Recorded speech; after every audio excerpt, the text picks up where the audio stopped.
ज्योतिष और जीवन में आपका स्वागत है। श्री गुरु चरणों में नमन कर श्री गणेश की वंदना करता हूँ। सनातन धर्म के विशिष्ट साधना पर नवरात्रा में तीसरी नवरात्रा तीसरे दिन भगवती के जिस स्वरूप का पूजन होता है उनका नाम है चंद्रघंटा। तीसरे दिन नवरात्रा के पहले दिन हमने क्रम से जिस तरह से पूजन प्रारंभ किया है उसी क्रम से हम पूजन करेंगे। तीसरे दिन भी आसन आदि करने के बाद में गुरु स्मरण और फिर बाद में गुरु स्मरण के बाद गणपति स्मरण, गणपति स्मरण के बाद में भगवती के पति हैं भगवान शिव, उनकी स्तुति और विशेष रूप से भगवती दुर्गा के जितने भी स्वरूप हैं उनके जो पति हैं भैरव स्वरूप में जिनका पूजन होना चाहिए वो वास्तव में होना चाहिए नीलकंठ महादेव का। यदि हम वो कर सकते हैं तो सर्वोत्तम ओम श्री नीलकंठाय नमः या फिर नमः शिवाय की एक माला या फिर शिव चालीसा का पाठ सामान्य रूप से हो तो करते हैं, वो तो करना ही चाहिए। वो करने के बाद में फिर हम भगवती चंद्रघंटा के स्वरूप का ध्यान करें।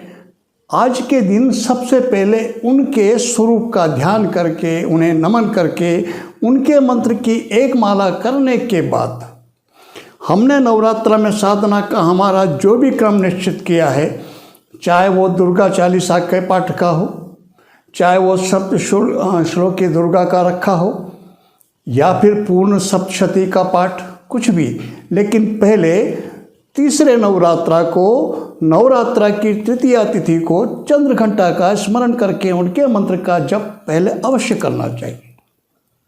भगवती चंद्रघंटा का ध्यान है कालिकाम तु कलातीताम कल्याण हृदयाम शिवाम कल्याण जननीम नित्यम कल्याणीम प्रणमाम्यहम। यह बोल करके भगवती चंद्रघंटा को उनको नमन करना चाहिए, ये उनकी स्तुति है।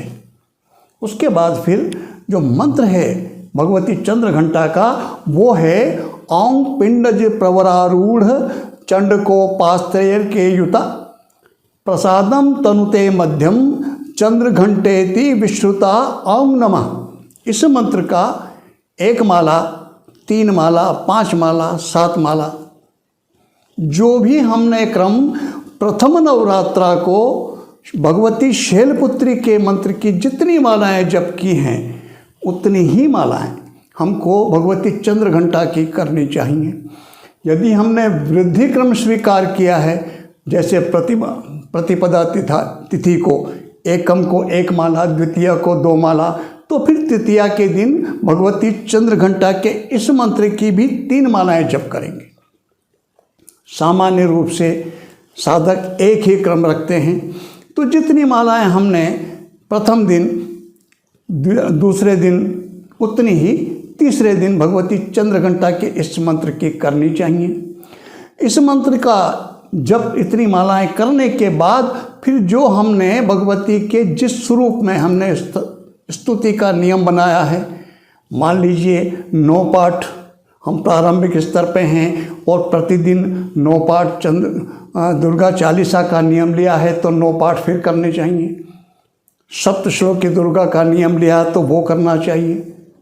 सप्तशती के पूर्ण पाठ का हमने संकल्प लिया है तो वो करना चाहिए।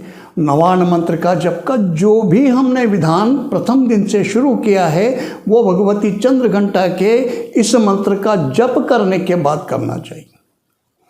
सामान्य रूप से देखा जाए तो मंत्र का अर्थ होता है विचार।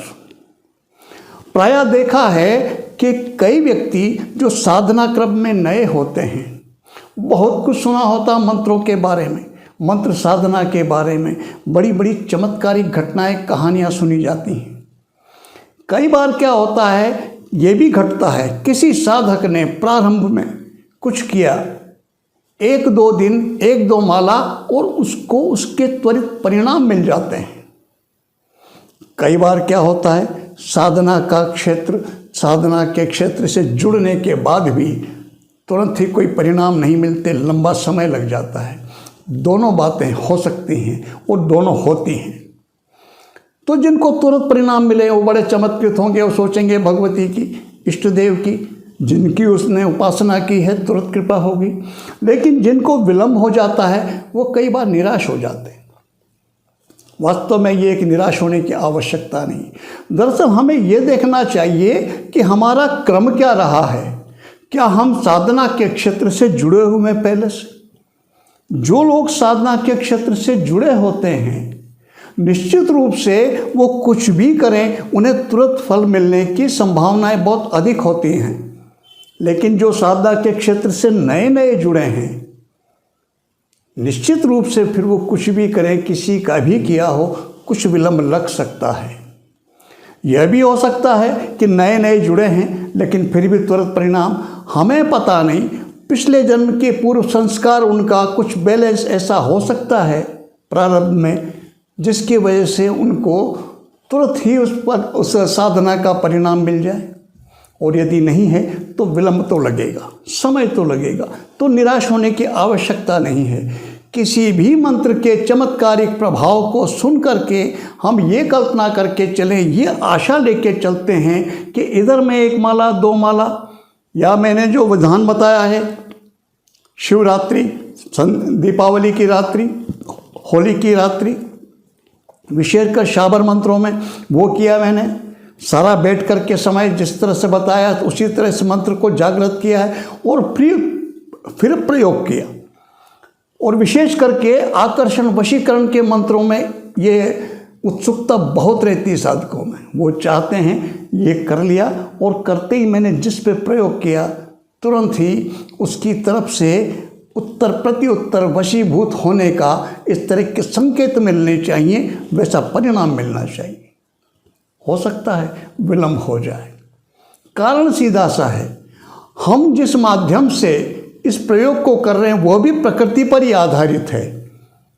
जिस माध्यम से ये विद्युत तरंगें आ रही हैं और विद्युत तरंगें जिस तरह से चित्रों को, वाणी को, आवाज़ को यहाँ से वहाँ भेज रही हैं, उन्हीं माध्यम से हमारी जो भावनाएं, हमारी जो कामनाएं हैं वो पहुंचती हैं लक्ष्य तक जो हमने निर्धारित किया है, जिस काम से हमने वो प्रयोग किया है। हमारी चेतना कितनी गहराई तक पहुंची हुई है, हम कितने एकाग्र साधना में हो पाए हैं, हमारी जो यूनिट है पकड़ने की, वो मोबाइल हो या टीवी हो, वो कितना सक्षम है, उसकी कैचिंग पावर कितनी ज़बरदस्त है, उसी आधार पर वो सिग्नल पकड़ेगा। कई बार उसमें भी सिग्नल में ब्रेक होते हैं तो हम ना आवाज़ सुन पाते ना पिक्चर देख पाते। ये होता है। तकनीकी जो यंत्र जिनका हम प्रयोग कर उनमें भी ये घटना घटती है। मनुष्य के मस्तिष्क से बड़ा यंत्र नहीं कोई, उसको भी हम प्रयोग करते हैं, मंत्रों के माध्यम से उसकी उस शक्ति को जागृत करते हैं और उसके माध्यम से हम हमारे जो संकल्प हैं उस संकल्प को हम ऊर्जा में परिवर्तित करके उसको भी उसी तरह भेजते हैं लक्ष्य की तरफ। यदि हमारी चेतना बहुत गहरी जुड़ी हो, हमारा संकल्प बहुत प्रबल हो, हमारा लक्ष्य बहुत स्पष्ट हो, हमारी श्रद्धा विश्वास बिल्कुल, यही हमारे मस्तिष्क को बलवान बनाते हैं और उस साधना के क्षेत्र में सफलता के समय को निर्धारित करते हैं। जितनी है प्रखरता, जितनी प्रबलता हमारी आस्था में, हमारे विश्वास में, हमारी श्रद्धा में होगी, परिणाम भी उसी तरह से मिलेंगे। यदि करते ही विलंब हुआ है, नहीं हुआ, तो निश्चित रूप से मान के चलिए कि कहीं न कहीं थोड़ी कमी रही है। उस कमी को समझने का प्रयास करें और समझ करके दूर करने का प्रयास करें।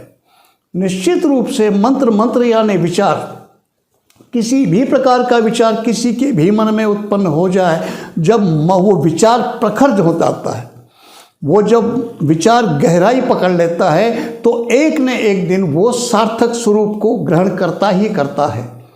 निर्भर करता है हमारे ऊपर कि हमारे विचारों में कितनी दृढ़ता है।